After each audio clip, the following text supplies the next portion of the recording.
This was always going to be a big ask for the Conservatives in the sense that they, 11 years into government, aren't a party that's expected to win by-elections. They did that in Hartlepool on May the 6th, and not for 60, 70 years as a party in government won 2 by-elections in rapid succession. So in that sense, it was Labour's to lose rather than the Conservatives to win.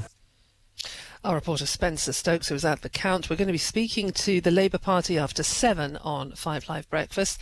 Sienna Rogers is the editor of Labour List. It's not an overwhelming win for the Labour Party, but nonetheless, everyone in the Labour Party is going to be absolutely overjoyed that Kim Leadbeater is going to be the MP, particularly because the campaign in this by-election has been so nasty, so divisive, even going to violence towards Labour activists who are just trying to campaign and go out on the doorstep last weekend.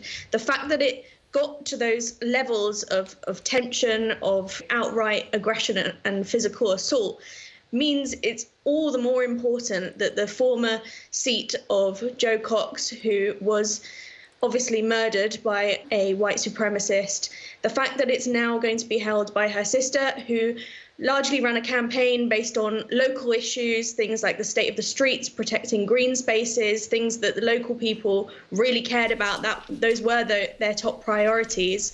I think people will be overjoyed nonetheless, even though it is definitely scraping a win. Well, the former Conservative Press Secretary, Mo Hussein, says it isn't a complete disaster for his party. They will be looking at the margin and they'll be thinking, actually, 300 is very, very close. I think the previous margin was over 3,000 for Labour.